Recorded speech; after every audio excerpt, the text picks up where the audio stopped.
on the horn with me a little earlier while I was reading a very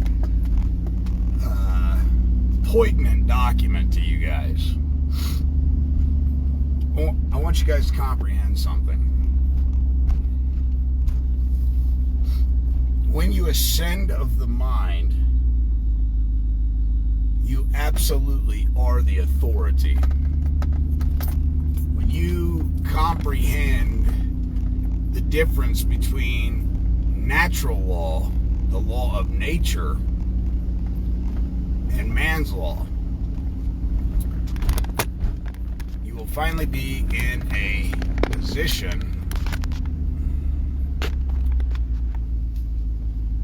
where you can enforce the law.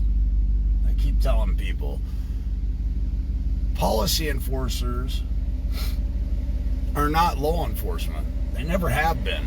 There may have been, I stand corrected. There may have been a time in the early 1700s and 1800s where we actually had law enforcement officers. We no longer have law enforcement officers. We no longer have peace officers. What we have is motor vehicle code safety enforcement agents. Okay? And every now and again they flip the script. They change the capacity and the way that they operate by becoming civil servants. It's important for you to comprehend that just like they switch hats, you too are capable of being a chameleon and switching the capacity in which you operate, whether it be through trust, whether it be through the legal society, or whether it be in the law common to I, or the law common to you, or the common law well preserved. There was a comment the other day that said, Derek, you talk about the Constitution, you talk about the Bill of Rights, you talk about the Declaration of Independence, but you don't talk about the Federalist Papers, and the Federalist Papers still have force and effect. Absolutely they do. But the reason I continue to push the Constitution so hard is because most people can wrap their head around it. They've at least heard of it. A lot of people have never heard of the Federalist Papers. A lot of people don't understand how powerful the Federalist Papers are, and they're still in force and effect today. Now, people talk about the Iccpr, the International Covenant on Civil and Political Rights. That was, in fact, agreed upon by the United States government. But when you read the Iccpr, it's important to comprehend that although they adopted them, there's a clause within there that states that you have to invoke them as a man in order for them to apply. They are not self-executing. All right? So people want to talk about the Iccpr. My question to you is, have you established it on a record? Have you created your court and affirmed that you are invoking the International Covenant on Civil and Political Rights? Now, another important thing to understand about the Iccpr, it's written rather peculiarly. The United States only adopted 1 through 27 of the Iccpr, the International Covenant on Civil and Political Rights. Okay? And you can invoke that. But I want to tell you this. Civil rights are not unalienable rights. And if man granteth, man can taketh away. People want to keep speaking about civil rights as though it's some great thing. It's not. It's detrimental to your growth mentally in the aspect that another political body, a group of men, have decided that these are civil rights that you have access to. But if man giveth, man can taketh. So I'm not a big fan, a big proponent of civil and political rights. I'm not. Are there some great ideas within those documents? Most certainly there are. Can you find natural law within the Iccpr? Yes, you can. It does exist. Because all law derives from natural law. All law.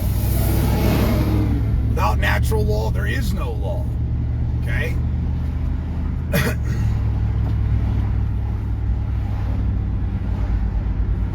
The information that I disseminated to you guys this morning,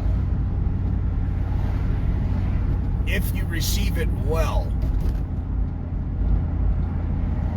will help you ascend to a level of knowing that you are the authority.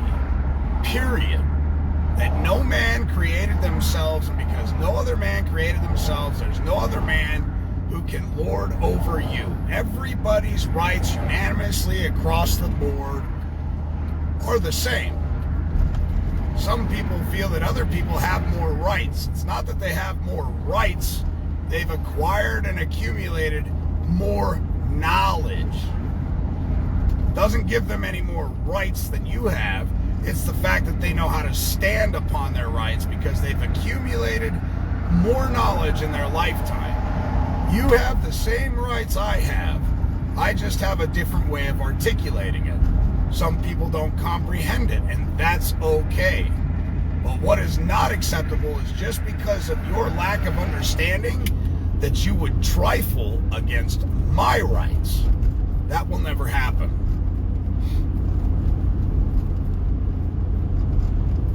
When lawyers move against you and your estate, it's only because of your ignorance they're allowed to get away with it.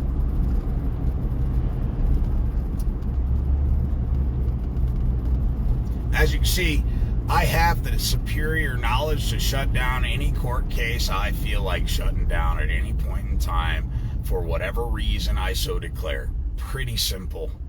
So long as there's no victim. I have to stress this to you. I've had some phone calls in the past month or so where people have called me stating that they did a wrong and they would like to find their way out of it. And this is going to be kind of harsh. If you have caused harm to somebody, I'm going to do you this one great just favor. But please never call me. But I am going to give you this bit of information. If you have done a wrong and you have caused somebody harm, you have a moral duty and obligation to provide remedy to that man or woman aggrieved by your actions. So again, if you have caused somebody harm, do not schedule talk time with me. Don't do it. You're wasting your time. I have very little empathy for somebody who knowingly, willingly, and intentionally did something to another person maliciously and now is looking for a way out of it. That's not how I roll. Everything that I preach and teach to you guys is about accountability and responsibility. It's what it all boils down to. Being moral and ethical. All right? You say, well, I caused harm, but it was in the heat of passion. I didn't intend for it to go as far as it went. I'm going to give you a key piece of advice. You can take it or leave it. The choice is yours. In order to remove controversy, a man or woman must offer remedy for their trespass, period. And that's all the further I'm going to instruct you on that. If you do so, if you offer remedy and you do it properly, the judiciary has zero jurisdiction over the subject matter. And I'm going to leave it at that. I'm not going to give you anything more because I don't believe in helping criminals with criminal intent get out of shit. It's not my style. Never been that way. Never gonna be that way. If you look back at all the police reports and all the mischievous shit I did when I was a kid, I always owned it. Own your mistake. Own that shit. Because the second somebody points out your mistake and you choose to deny it, you fall in dishonor. The only thing that separates us from politicians is the fact that we can turn around and admit when we are wrong, which means that we can correct the inadequate behavior that is causing others harm around us. Pure and simple. You'll never see a politician say, I was wrong. And anybody that comes to you and says, I was wrong, and then adds this one word, I fucking hate it when they do it. But, the word but should never come out of your mouth if you're going to admit a wrong. Because but, the very word but, is you about to tell me how you are justifying your wrong that caused somebody else harm. And it shows me that you have zero remorse for your actions. If you're going to tell me you did it wrong and then you turn around and say, but, I'm going to hang the fucking phone up on you. Period. You have a right to self-defense. You don't have to tell me but in a scenario of self-defense. There was imminent threat. My life, my family, my friends, my community, my constituents were in harm's way. I euthanized the problem. There's no but needed for that. And in a matter of self-defense, call me. But you better make sure that your intent was honorable, pure, and integrate, done in good faith, with good conscience, for good reason, or I'll leave you just the way I found you. In a lot of ways, I am very thankful for the system. I wasn't always that way. When I was younger, 5, 6, 7 years back, I really despised it for a multitude of reasons. But in hindsight, looking back at this system that's been put in play, it really helped me grow to develop to be a better man. And to realize that my purpose shouldn't be self-indulgence and selfishness, but rather selflessness and helping others ascend to the mind and aspire to do great things. So many people chase the almighty dollar, all right? And one thing that I've found in my life is the day that I stopped chasing it, it started tracking and running me down. And now, like King Solomon, it is best to give it away as fast as you can. One thing my mentors always told me in finances, everybody wants the dollar till they have the dollar in their hand. And one of the reasons they want it is because of the things they can do with it. It's a tool of measurement of value, and it gives you the ability to be able to do certain things. But as soon as it hits our hand, it's like rugby. We want to get rid of it. I'm like, that doesn't make any fucking sense. Why do you want it so bad, but as soon as it hits your hands, you want to get rid of it? Because it's a liability. So they do things like buy property through an exchange rate under a 1031, so they don't have to pay taxes on it, because that's the liability side that they incur by having it in their possession. They get it, and just like rugby, they go off to a trust. See ya. Not mine. I'm just a trustee. Not mine. K1 disbursement takes care of what I do for the trust as a trustee. That's a non-taxable event. You see, it's about becoming learned financially, spiritually. When we look at the system, people have a lot of resentment towards people like Donald Trump, Jeff Bezos, Bill Gates, the Oracle out of Omaha, Warren Buffett. What they don't comprehend is the reason they're not paying taxes, ladies and gentlemen, is because things are displaced and put into a trust. They don't own shit. See, ownership comes with great liability and responsibility. So to own something is not the best position to put yourself in. It's control everything and own nothing. That's the name of the game. The second you claim to own something, you are now primarily liable for it. If I own that dog and that dog bites you, guess who gets to foot the bill? This guy. It's like this. The state proclaims to own the deer in the state. And once a year, maybe twice a year, 3 times, 4 times a year, they issue different permits to hunt state's deer.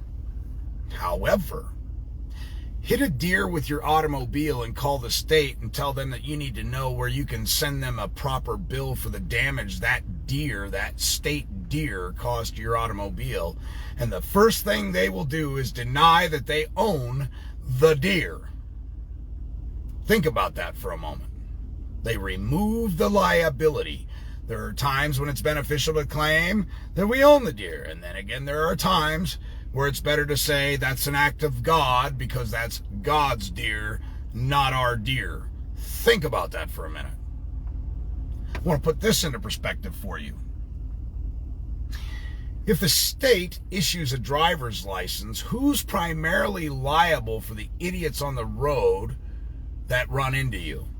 Is it the idiot's fault, or was he qualified by the state to be on the road in the first instance? Who carries the primary active degree of fault of liability for putting that idiot on the road?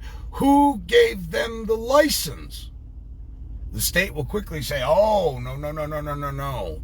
We are not liable for that. Although we did grant that idiot a license, what he does under that license, he is primarily liable for. I would argue that. Very, very eloquently. The fact of the matter is, you jackasses qualified him to be on the road, so you assume the liability. And if everybody has to have a fucking driver's license in order to fucking be on your roadways, then you carry the primary active degree of fault for licensing that jackass. Now, would I prevail in court? Maybe, maybe not. But I think it's a legitimate argument under the circumstances and the grounds that everybody is forced to get a fucking license.